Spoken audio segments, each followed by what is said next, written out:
Welcome to the Climate Hour. I'm your host, Bob Grove. Today we're talking with David Henry, the climate walker. In 2013, David walked 1,000 miles from Boston, Massachusetts to Dayton, Ohio. He did this to raise awareness of climate change and to talk with people along the way and listen to their climate concerns and or why they were not concerned. You know, the science behind climate change is well proven. Direct instruments, measuring over the past 50 years has shown the amount of carbon dioxide in our air has grown from 300 parts per million to 420. That's a 40% increase in a single lifespan.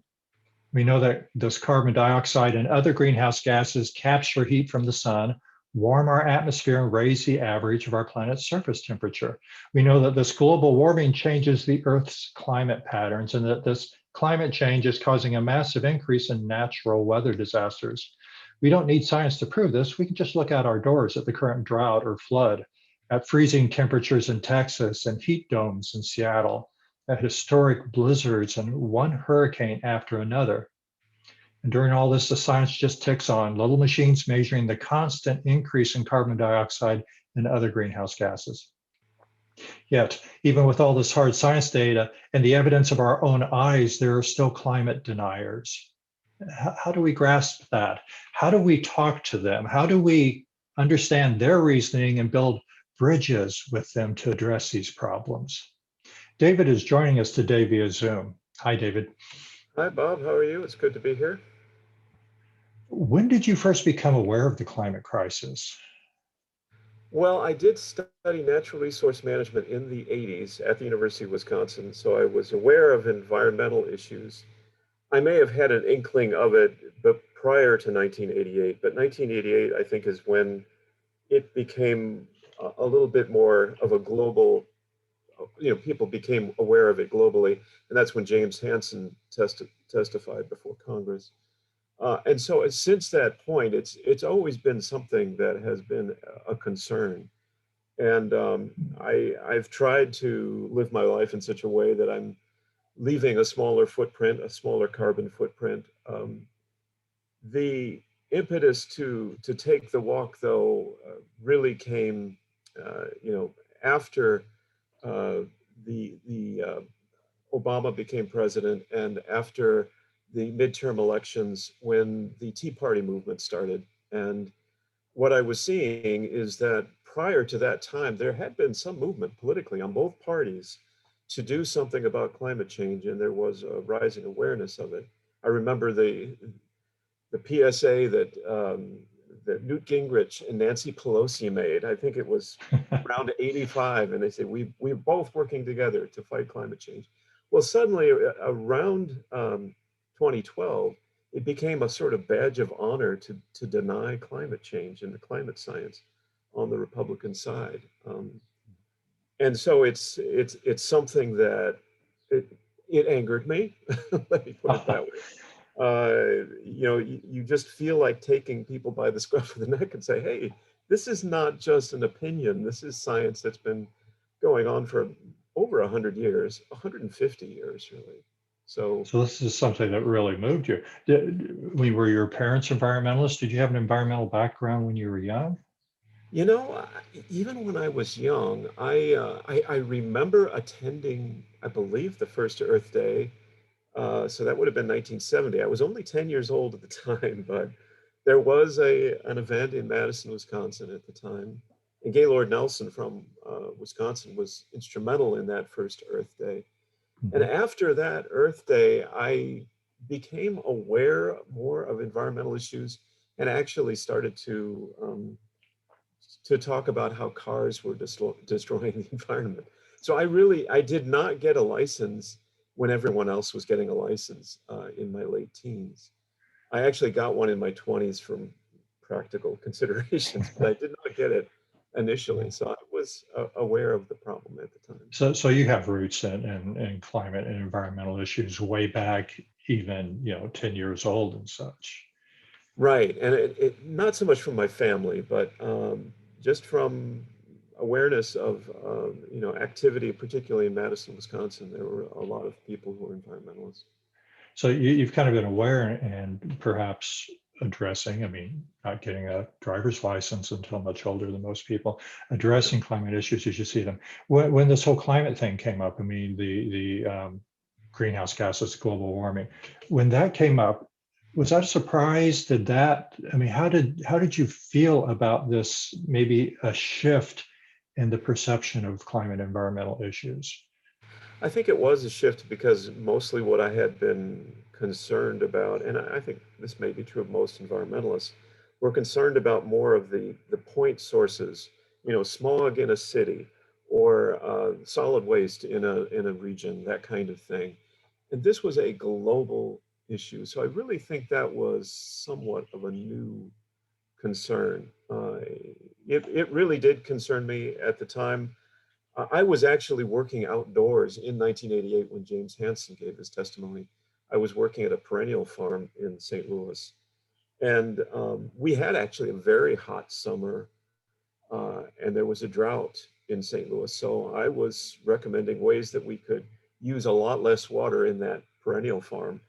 Um, and, it was, because of this new global issue that we were looking at. And what does this mean for future generations? Um, yeah, it was a new issue, I would say.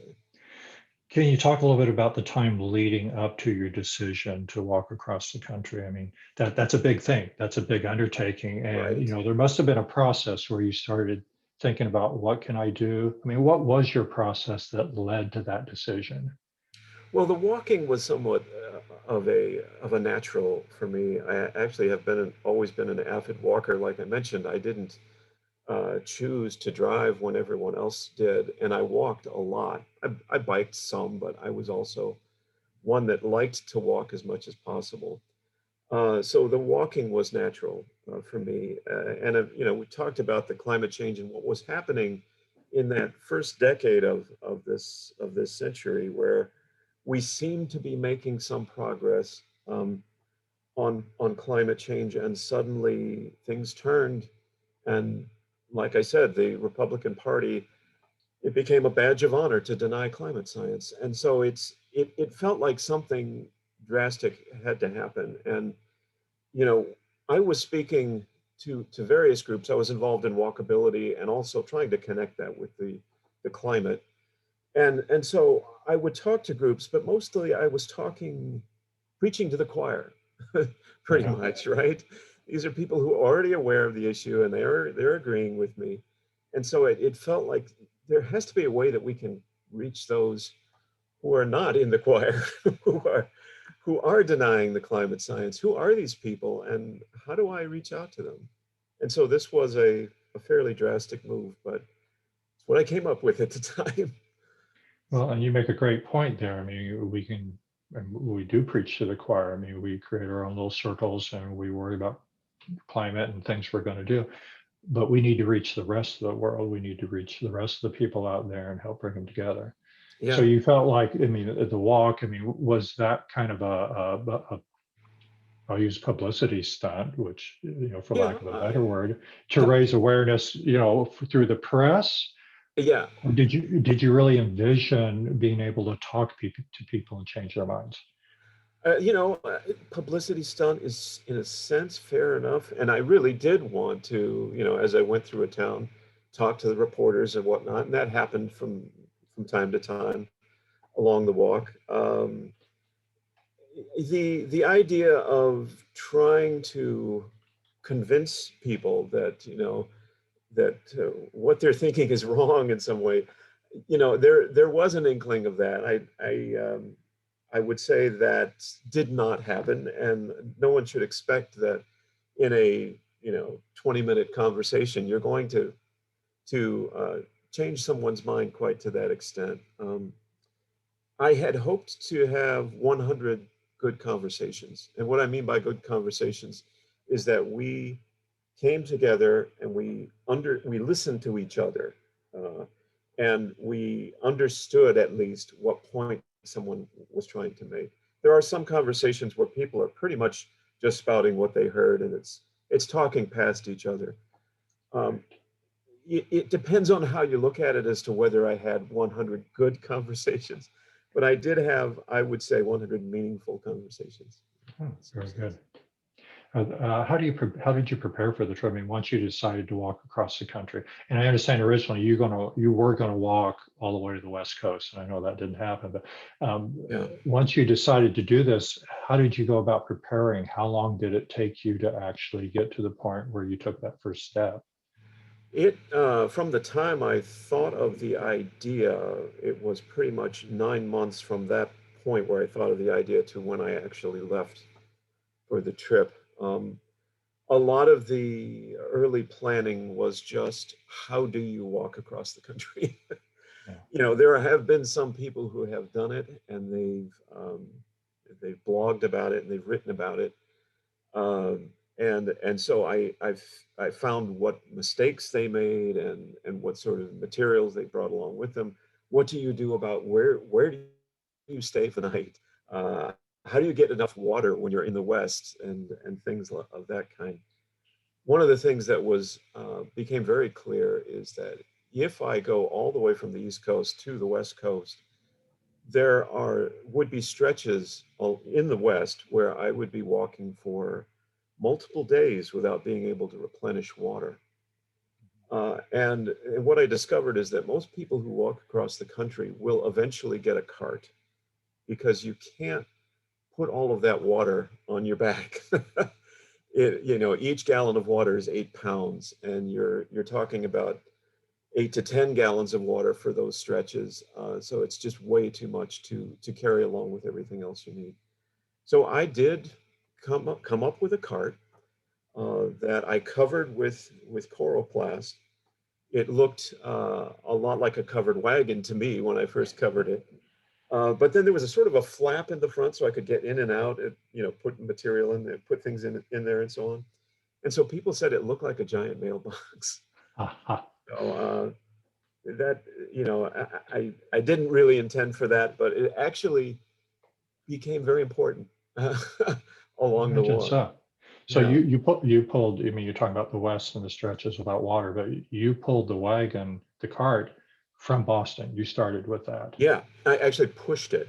You Um, pushed it. Okay. yeah. So it actually, it was a double wide child, carriage, baby carriage, essentially, that I outfitted with, that I added a board to, so it had a long flat surface, and then extended it a little bit. So yeah, it was a baby carriage originally. Very good. Yeah, So your goal is to talk to 100 people. You said, I mean, you said you had 100 meaningful conversations. yeah. Um, how did you pick people to speak with? I mean, how did that initial contact, how did you choose to walk up to a specific person and engage them in conversation? And that was something I was so worried about initially, because you walk up to somebody, and how do you even bring up the topic? It's a little bit like proselytizing, where someone says, "Have you found Jesus?" or something like that. And I didn't really want it to be that kind of proselytizing, because it sets the tone right off, and it's hard to get back from that tone to a point where you can establish mutual trust. So the wonderful thing that came out of the fact that my cart looked like a giant mailbox is that was the conversation starter. So as I was pushing this along, people just looked at it and said, "What is that? And what are you doing?" So I always had that. I never had to bring it up. Did you have signage on the cart? Just curious. I mean, Yeah. climate slogans or something? Yeah, it had my website on there, so climate-walker.org, and then it said walking coast to coast on it. Uh, Actually, as I went, and after the first half of the trip, I discovered that people like to sign the card, so I encouraged them to sign it. So I Whoa. have a bunch of signatures all over it. I assume you still have all of that today. I do. It's in my storage space. It's actually flattened out now, but it's like a big souvenir of the trip. Yeah. That's a great piece. Hold on to that. So Yeah. did you find, I mean, you were getting some press coverage, Mhm. talk to the press. Did you find that people may be expecting you or looking for you? Did you have people approach you saying, "Oh, I've heard about you. I want to talk about this"? There was some of that. I know that um, I would be approached by reporters sometimes as I came into a town. Sometimes it was the sort of medium-sized towns where they would come up to me, Utica, New York, or something like that. For Buffalo, they knew I was coming, and I believe somebody had arranged for an interview before I got there. There were certain people that were helping me with that. And so once I got to Buffalo, they had arranged to meet me, and we had an interview, and a photographer came out, and so on. But yeah, Buffalo may have been the biggest one, but there were a number of smaller cities where reporters came out and did a story. What about individuals? Did you have any just individuals walk up to you that wanted to either agree with you or disagree? Well, and that I think is part of the thing that was very surprising about the walk. I was very concerned, given the political divisions that I was hearing at the time, which in many ways are now worse, but we'll get to that. But that I would encounter a lot of people that would just yell at me, essentially, that yelled at their own talking points, denying the climate science and so on. There was actually very little of that. Uh, Most people came up, like I said, they were very curious about what I was doing, and we just began talking. Not at first about climate change, but just a lot of it was about the trip itself. How was it? How did you plan this trip? How many pairs of shoes do you have? Where do you sleep at night? All these different things. They all came up, and I would talk about that, and in just that sort of informal conversation, we could work our way into talking about climate change. So I think that was wonderful that it worked out that way. Um, So it that sounds we like could. most of the people you encountered were pretty friendly. Did you ever feel threatened Oh, by anything, situations, or? there were, so out of 100 encounters, and there were a little more than that, but let's say 100, there were probably five that were just hostile to me. Mhm. I remember one the first day I wanted somebody to take a picture of me at Boston Common as I was starting out. And I asked somebody, can you take a picture of me? I'm, walking for climate change. He says, I won't have anything to do with that. There is no such thing as climate change. And he just yelled and walked away. I said, okay. But, he, like I said, he was only one of five, I would say, that were that hostile to the idea. I did have someone in Ohio who, I was on one of these two-lane roads. There's very little room for me. And one of these big trucks, with the smokestacks that come out the top with the black smoke, pulled up right alongside me, and he just yelled out the window at me about how it's just silly, that's crazy, you should not be doing this, da da da. And I said, "Can we talk a little bit?" And he did not want to talk. He just wanted to yell out the window at me, and then took off with the black smoke in my face as he left. I think for a lot of people, embedded in the climate movement, that's kind of the image we have of the climate deniers. And I don't know that that's the No, case. I don't know that that's really fair. Can it's not fair to characterize a very broad segment of society in that they do exist. I mean, obviously they do exist, the but one, yeah. nowhere near to the extent that we may have, or that I thought before I took the trip. To tell you the truth, you hear that kind of opinion, and you think that is what a large segment of the population holds, and it's actually fairly rare. Most people are actually fairly kind, and so they will not do that kind of thing. They want to talk with you. They may even disagree with you, but they want to talk, have a friendly conversation with you. So you said the conversations usually started with the mailbox, your wagon, Right. your trip, wow, this is, what, where, why. Once you got to the climate portion, can you kind of give us an overview of what that conversation would look like?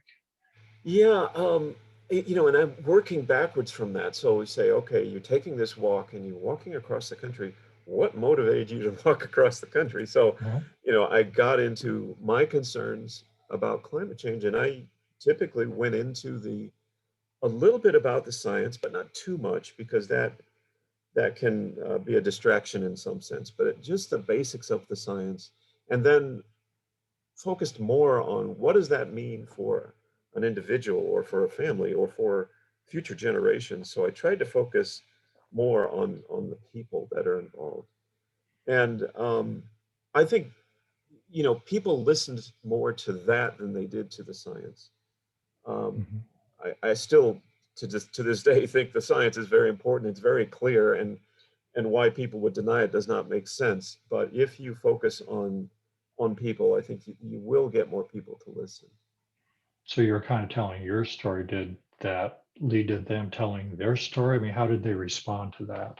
To some extent, I mean, I would say I had some conversations that would last for 20 to 30 minutes. And, we'd be on a trail or on a sidewalk or Walking whatever. with you. Some would walk, some did walk with me for a Mhm. while. Sometimes it was just stopped and we talked for quite a while. And so they did, usually that was someone who had some disagreement with what I was going to say, but they were kind people. And so they were trying to see, okay, where is the common ground in what we're talking about? And so you did, I did hear some of the same um, kind of questioning of the climate science, that it's maybe not as absolute as what you're saying or whatever. There was quite a bit of that. But then there were a lot of people who literally were just asking questions about it, which I thought was very productive. So do you feel like you did most of the talking in the conversation?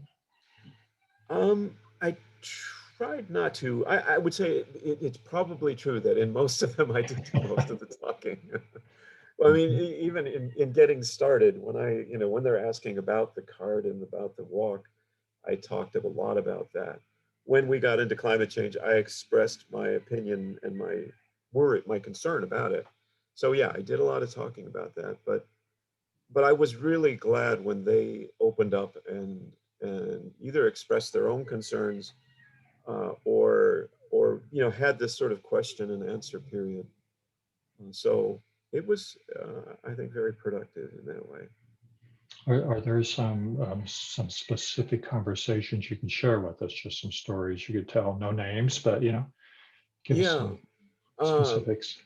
I think that so again, there were quite a few conversations. I would say actually most of the conversations were people who had heard something about climate change and were already had an inkling of concern. They may not have been in the very concerned camp, but they already had some inkling of concern. So there was a lot of question and answer in that.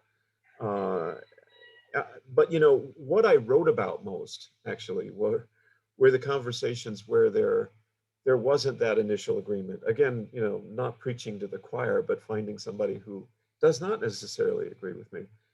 Um, I can give you an example of somebody who was involved with city government, actually, and I'm trying to think if it was Utica or Rochester, one of the upstate New York cities, who was taking a sort of economic approach that we can't just stop using cars, or we can't just stop using fossil fuels. Fossil fuels are the basis of our economy, and how can we possibly turn off the tap to fossil fuels?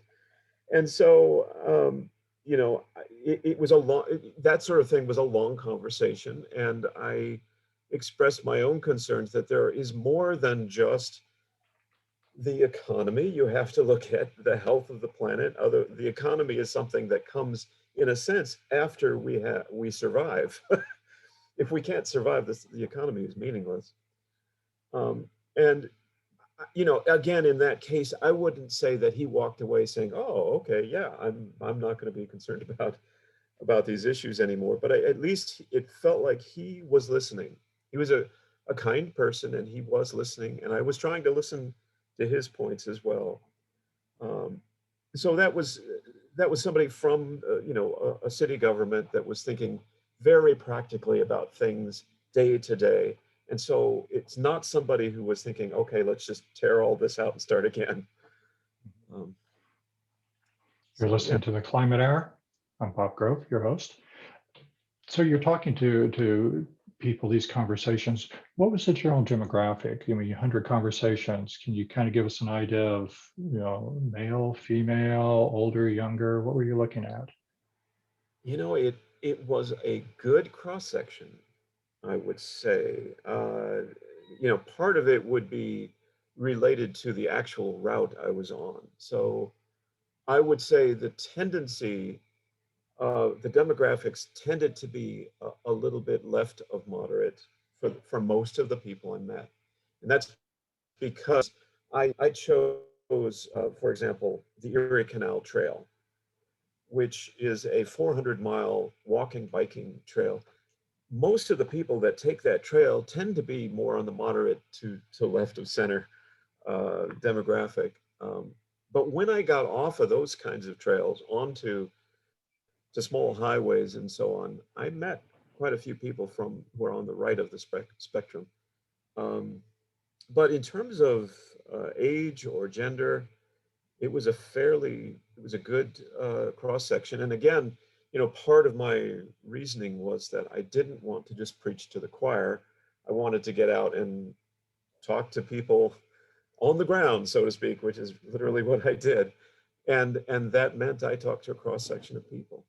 So it was Did very good. you did the conversations change if you were talking to one demographic versus another? Did you notice a pattern in terms of how different demographics responded to the climate issue? I would say that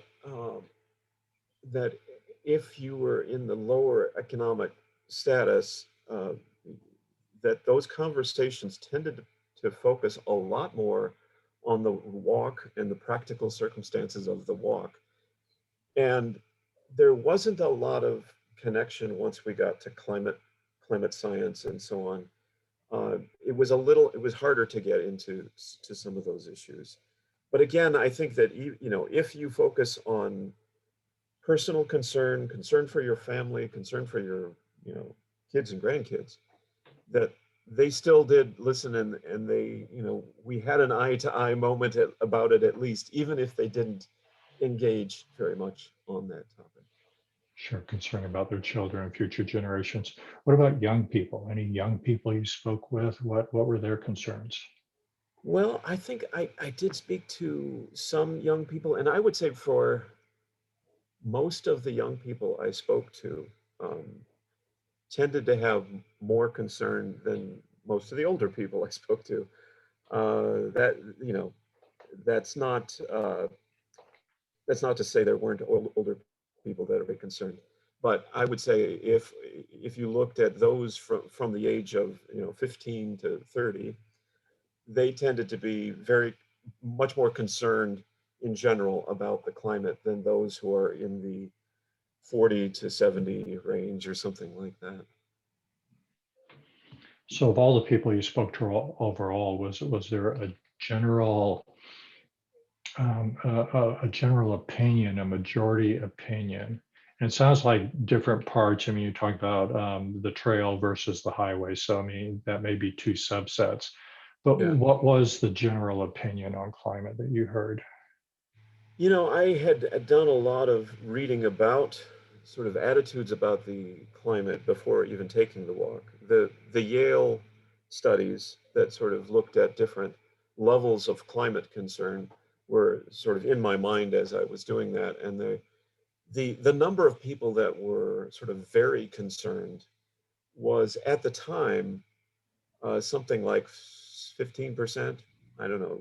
To me, it was nowhere near what it needed to be. And I think that was pretty close. I mean, that was reflected in the people that I met. There were probably about 15% of them that were very concerned, and they were right with me, and they would walk with me, and they wanted to, go walk with me for days, but most of them couldn't practically do it.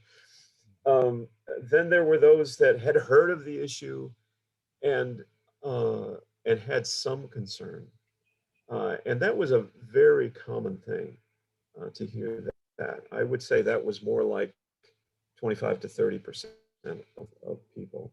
Uh, maybe closer to 40. Then you do have those who essentially were apathetic, and that may be 15 to 20% of people. Then you have those that were sort of hostile to the climate science.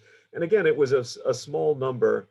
Uh, the 5% that I mentioned that were just hostile to me Right. doesn't necessarily reflect all of those, because sometimes you would have someone who was actually fairly kind, but you found out that they just totally denied all the climate science.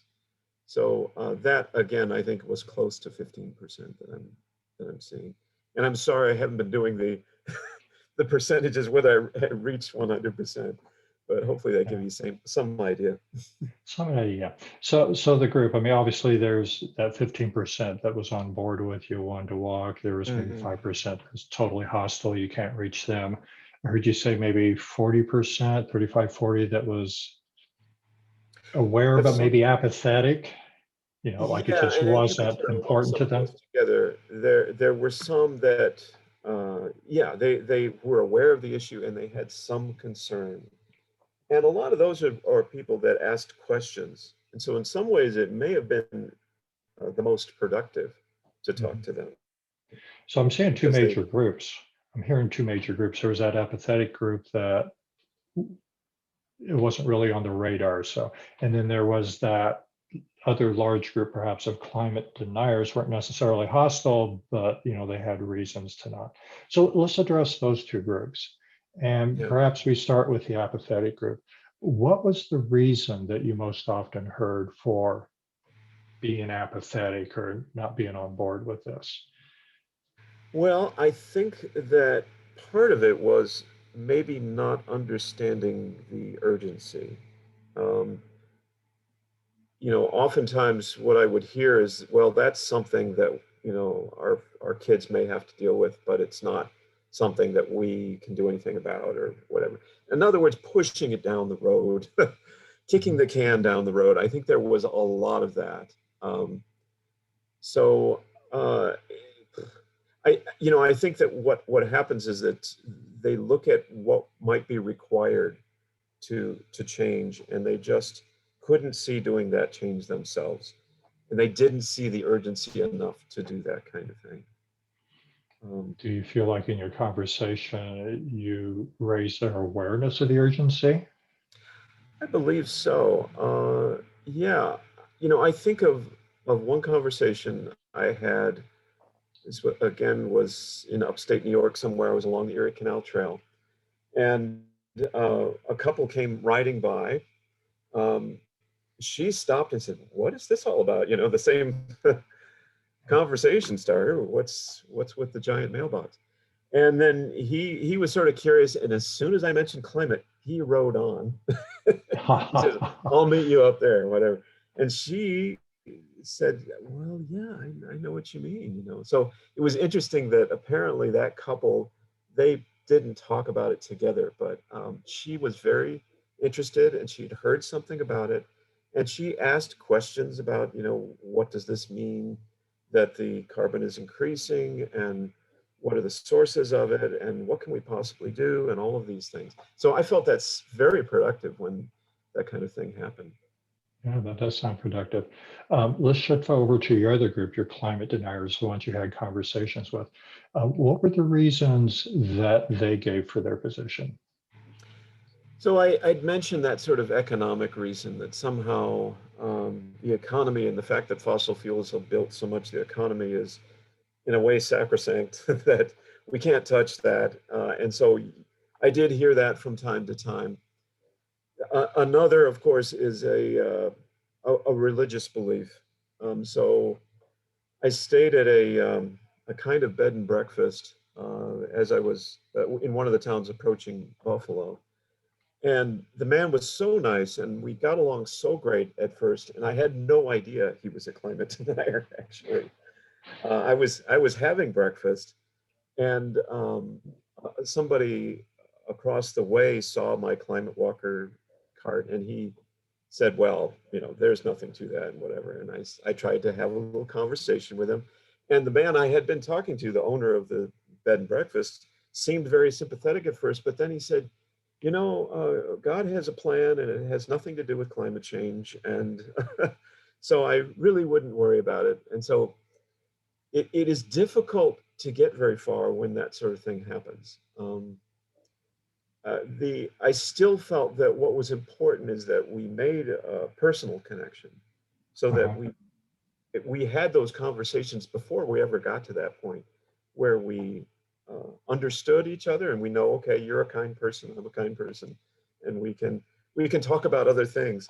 But as soon as it got to that, there really isn't something I can necessarily counter with that.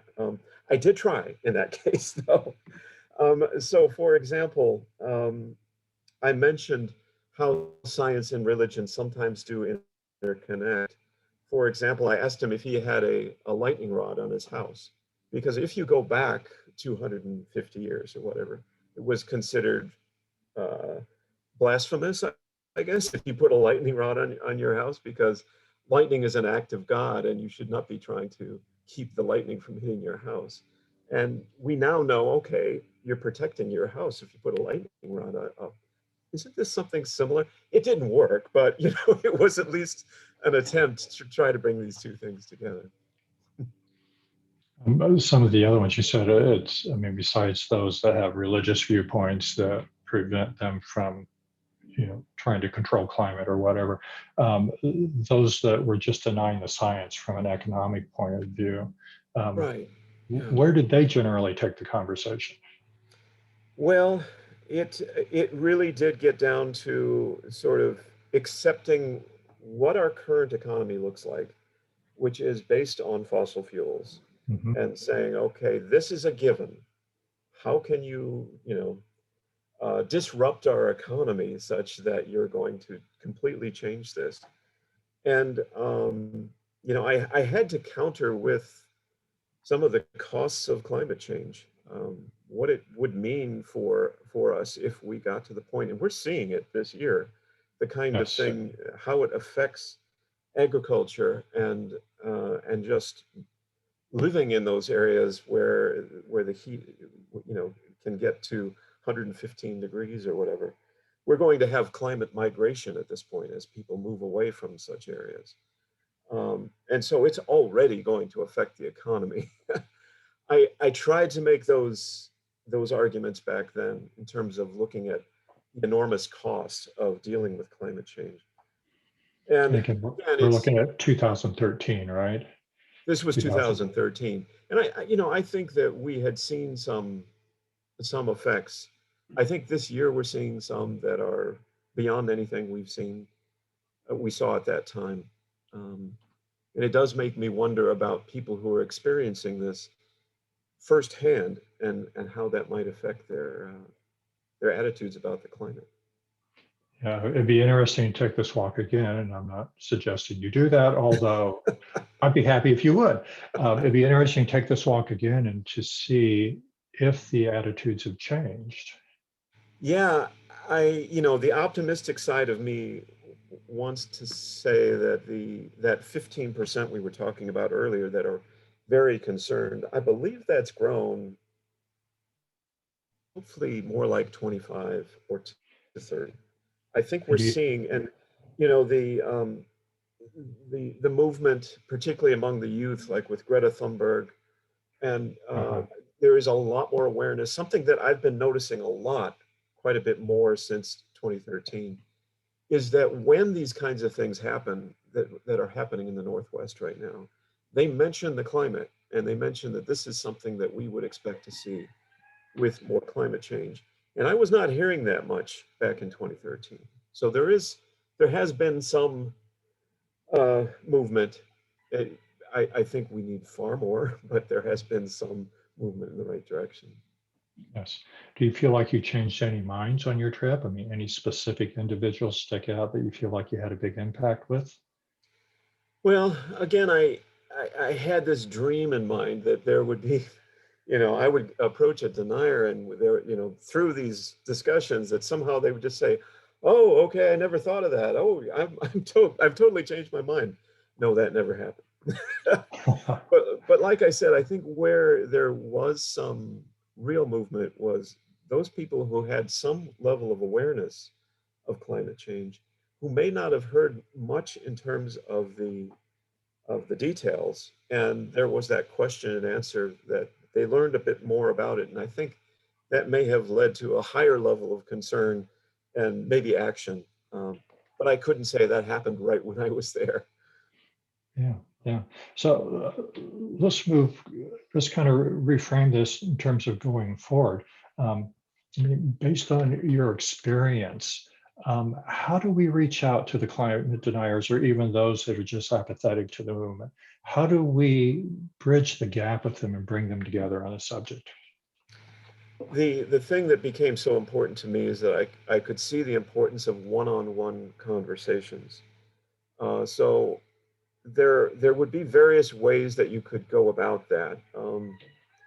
Like I said, the fact that I was pushing something that looked like a giant mailbox truly helped quite a bit. But you know, in some way, if you can start have a conversation starter of some sort where you don't have to jump right into the science immediately, but what you're doing is having a conversation that you say that you see, okay, we're getting to a level of civility between the two of us, that we're, you know, both friendly people and we want to hear what the other says, and then we get more into the details about climate change. The challenge is finding sort of venues where you would include people that might be either apathetic or deniers.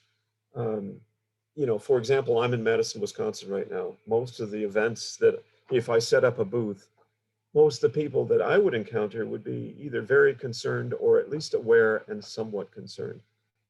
Very, very few people that would be in the either very apathetic or not concerned at all camp. So that's the preaching to the choir thing. How do you find those venues? Where do you set up your booth that's reaching those other segments? Right, and I think it is in part an awareness that when we do tabling, for example, we need to table at events where it isn't just preaching to the choir, that it's something that's you know, more like a county fair or whatever. It's something that where you would encounter a lot more of a cross section of the population. And then in those approach, it's a matter of including something that allows you to have a conversation starter, which is not just hitting them over the head with climate change right away, because they won't even approach the booth in that case. So I don't know. This is where some creativity, I think, comes in as to what that conversation starter would be. In the 100+ conversations that you had, did you find any universal common ground? Was there anything that everybody could agree on? You know, I would say, and again, I mentioned, you know, talking about my own personal concerns and the concerns about my family and future generations. I would say when I got to that point, talking about family and future generations, if we could get to that point and they didn't just yell at me, then I would say that was common ground. In other words, anyone that I talked with where we got to that point, they understood that point, that yes, I'm concerned about my kids and what happens to them when they grow up, or their kids for that matter. So I'd say to some extent that's universal across left to right spectrum. Yeah, that really makes sense. I think a lot of us have climate deniers in our families. I know I do, and Sure. it's can be a point of contention. Yeah. What do you find to be the most constructive way to have conversations with them? Well, uh, again, and it's been so difficult. In some ways, it's easier to talk to someone outside my family about this. So what you're saying is bring They, somebody home with you and let them talk to them. almost, almost, You you do a know, buddy system. in a way, you know, there if there is a common interest where you can bring someone in who may share some of your concerns about climate change, but also shares either a hobby or an interest with that member of your family, bringing in that third party, I think, really does help, because you know, I mean, the fact is they know where I stand, and there isn't a whole lot of traction at this point. And so I think bringing in a third party is a good idea. So other than walking 1,000 miles and, Right. third party, are there other actions? You talked about tabling and such. I mean, are there other actions or ways for our listeners to engage? Like I said, we've got family members who may be a denier, or we just may be concerned and we want to reach the public. I mean, most people aren't going to walk 1,000 miles. No, And, no, and, that's and right. thank you for doing that. But, what are the ways that we, our listeners, myself, we can engage people in these conversations, whether they're apathetic and just need to know more, or whether they're actually maybe deniers and we need to somehow reach out and build a bridge and listen to them. What are the ways we can do that? Absolutely. I mean, actions. Yeah. Actions, is that tabling? I mean, most people aren't going to table. Yeah. Or what are your Yeah. suggestions, ideas on this? I would say, first off, bring it up with, your wider circle of friends. And it's something that you may have to ease into, because people will shut down if you just suddenly start preaching at them. But if you can sort of ask some questions, boy, look at what's happening in the Northwest. I wonder what that's going to mean for the Northwest over, the coming decades, this kind of thing. And just get some sort of a dialogue going where you focus more on sort of your own concern rather than saying, those idiots who deny climate science or whatever. It there has to be a way to come to a sort of a civil conversation and then get into it a little bit more. So you have to ease into it, I would say. So those individual conversations, to me, extremely important. Uh, if you can do tabling, great, because you may be able to have those individual conversations also at a table. Uh, Getting a little bit further, there are a number of groups that are working on climate issues. I've done some lobbying in DC on the climate, and that's an interesting experience. Uh, Not much like the conversations I had on the walk. It's more like, what is your ask, and what are you asking from that specific representative? And Right. so it's a somewhat more disciplined approach, but certainly worthwhile if we can get more people doing that. Another avenue, is to write letters to the editor in your local papers about your concerns. And I've written many of those, dozens of those over the years. I've had some success in getting those published. And I think the reason they do get published is I try to focus, first of all, on things related to the local area and how that might affect, climate change might affect that, and how it affects me personally. If Mhm. you write a letter that's more in the abstract, they don't tend to publish it as much. Sure, sure.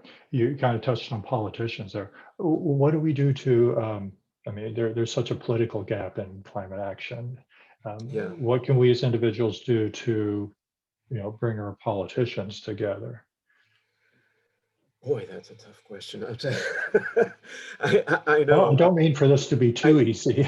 It's not too easy. No, but I think it is true that if we continue to communicate with them, when they're out of the public eye, when they're out of, the cameras and so on, they tend to be more reasonable. And you can actually talk to them, and they may actually say, I hear what you're saying. I can see the problem. But when they're in front of the cameras, when they're in the public face, they can't say those things because they're concerned about their political futures. So part of it, I think, is again something similar to these conversations I had on the walk. I might not have seen a turnaround right away when I brought these things up, but at least I planted a seed, and they may have become more concerned about it as they go. And so I think communicating with politicians in a similar way, that I have concern about this. I'm concerned about my family for what this means for them. And aren't you concerned? Or there are ways of saying it, of easing into it, but in other words, bringing it back to personal concerns about your family and future generations. And I hear you saying kind of a consistent theme here is the one-on-one, to be able to talk directly Absolutely. to people, whether that's individuals you meet on the road or whether that's your politicians. We Yeah, all have the ability to call our local representatives, it doesn't yeah, necessarily have to be DC, but our state representatives, our city representatives, we all have the absolutely. ability to call them and schedule a meeting for ourselves or for some friends just to go in and chat. Right, Politicians do that. right. And that seems like a good way to get some face time in and get some sincere interaction. Just let them know where their constituents are. Whether that helps or not, we don't know, but let them know where you are on these subjects. Oh, absolutely. So yeah, you may not be able to talk to the representative, him or herself, but you can talk to their Meet with the staff. staff, exactly. You And can I think call their them up, staff, even the phone messages. calls, and the staff will Mm, summarize those. I mean, there's always these reports going back to the politicians saying, here's how many calls you've had on this and who's in favor, who's not. right, right, absolutely. So you published a book about your walk. What's the title of that? Tell us more about it. Well, so it was called, or the book is called David and the Giant Mailbox, For because obvious reasons. like I said, the fact that it looked like a giant mailbox was very important. Um, and you know, if I had planned that book before the walk, when I was essentially very angry and desperate to for people to understand the urgency of climate change, I think it would have looked very different than what it ended up to be after actually taking that walk. So I went from before the walk being very angry and desperate to having a lot of gratitude actually by the end of the walk. So a lot more of the book is about the fact that that people are not in these sort of warring camps as much as what we tend to see either in the blogosphere or on cable news or whatever, that people tend to be generally very kind. Like I said, the ones that were directly hostile to me was a very small percentage of the people I met.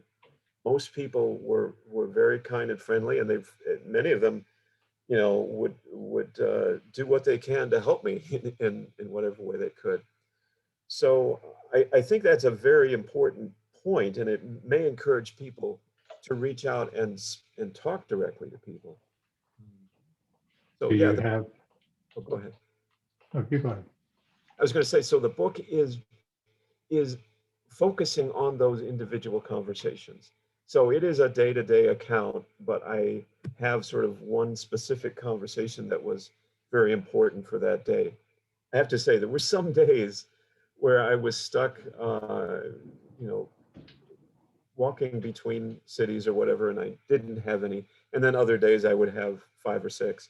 So it evened out to somewhere between 3 or 4 good conversations over the period of 60 days. Do you have any walks planned for the future? No, but I would like to do, something smaller at some point.